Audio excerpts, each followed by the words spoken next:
2020 പുറപ്പെടുവിച്ച ഈ ഉത്തരവിനെ ഓവർറൂൾ ചെയ്യുന്നതാണ് വിവരാവകാശ കമ്മീഷൻ റിപ്പോർട്ട് പരസ്യപ്പെടുത്താൻ 2024 ജൂലൈ 7 നിലവിലുള്ള വിവരാവകാശ കമ്മീഷൻ നിലപാട് സ്വീകരിച്ചു. എന്ന് പറഞ്ഞാൽ 2020 അന്നത്തെ വിവരാവകാശ കമ്മീഷൻ്റെ റിപ്പോർട്ടിൻ്റെ മേലെ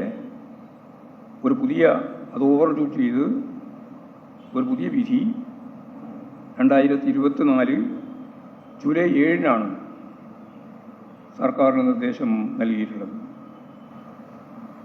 വിവരാവകാശ നിയമപ്രകാരം സ്വകാര്യത ലംഘനം ഉള്ള ഭാഗങ്ങൾ ഒഴിവാക്കി റിപ്പോർട്ട് പരസ്യപ്പെടുത്തണമെന്നായിരുന്നു കമ്മീഷൻ്റെ നിർദ്ദേശം. ഇപ്പോൾ അവസാനത്തെ 2024 വിധിയുടെ ഭാഗമായിട്ട് അത് തന്നെയാണ് പറഞ്ഞിട്ടുള്ളത്.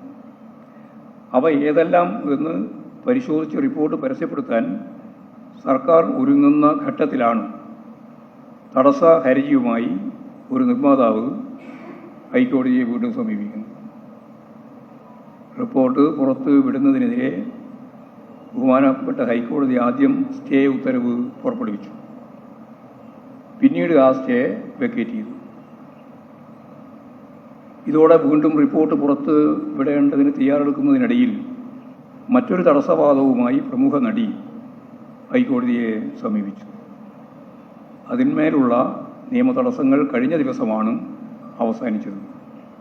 അതിനു പിന്നാലെ കോടതി പറഞ്ഞ അവസാനത്തെ ദിവസം കഴിഞ്ഞ 9-ാം തീയതി റിപ്പോർട്ട് പുറത്ത് വിടുകയും ചെയ്തു. സർക്കാരിന് ഇതിന് യാതൊരു തരത്തിലുള്ള ഒളിച്ചു വെക്കേണ്ടുന്ന കാര്യവും ഇല്ല. സർക്കാരിൻ്റെ നയം വളരെ വ്യക്തമാണ്. അത് മുഖ്യമന്ത്രിയും ബന്ധപ്പെട്ട മന്ത്രിമാരും പലതവണ ആവർത്തിച്ചിട്ടുള്ളതാണ്. റിപ്പോർട്ട് പുറത്തു വരുന്നത് സർക്കാർ എതിർപ്പുകൊണ്ട് ഒരിക്കലും ആയിരുന്നില്ല എന്നുള്ളത് ഈ ക്രമം മനസ്സിലാക്കുന്നവർക്കെല്ലാം നല്ലതുപോലെ അറിയുന്നതാണ്.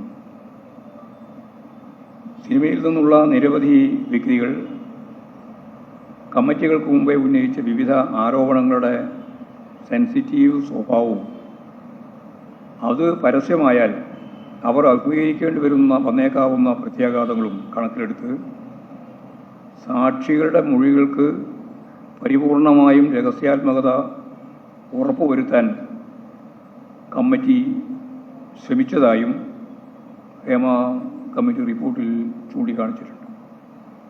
ഇതൊക്കെ വസ്തുതയായിരിക്കെ സർക്കാർ പൂഴ്ത്തിവെച്ചു എന്ന് പറയുന്നതിൽ ഒരർത്ഥവും ഇല്ല എന്ന് കാണാൻ കഴിയും. ഇപ്പോഴും പുതിയ ഒരു CPM സംസ്ഥാന സെക്രട്ടറി MV ഗോവിന്ദനാണ് ഇപ്പോൾ മാധ്യമങ്ങളെ കാണുന്നത്. അദ്ദേഹം സംസാരിച്ചുകൊണ്ടിരിക്കുന്നത് ഈ ഹേമ കമ്മിറ്റി റിപ്പോർട്ടുമായി ബന്ധപ്പെട്ട് ഉയർന്നു വന്നിരിക്കുന്ന വിവാദങ്ങൾ സംബന്ധിച്ചാണ്. നേരത്തെയാണ് അമ്മയുടെ ആദ്യത്തെ പ്രതികരണം വന്നത്. ഈ കമ്മിറ്റി റിപ്പോർട്ടിനെ സ്വീകരിക്കുന്നു, സ്വാഗതം ചെയ്യുന്നു എന്നൊക്കെ മേമ്പൊടിയായി പറയുന്നുവെങ്കിലും ആ കമ്മിറ്റി കണ്ടെത്തി എന്ന് പറയുന്ന ഒരു കാര്യവും ഇല്ല എന്ന മട്ടിലാണ് സിദ്ദിഖ് അടക്കം പ്രതികരിച്ചിരിക്കുന്നത്. അതിനുശേഷമാണ് ഈ റിപ്പോർട്ടിനെ സ്വാഗതം ചെയ്യുന്നു എന്ന നിലപാടുമെടുക്കുന്നത്. ഈ പൊരുത്തക്കേട് വളരെ പ്രകടവുമാണ്. അതുകൊണ്ട് തന്നെയാണ് പൊട്ടിത്തെറിച്ചുകൊണ്ടുള്ള പ്രതികരണത്തിലേക്ക് ജഗദീഷും എത്തിയത്.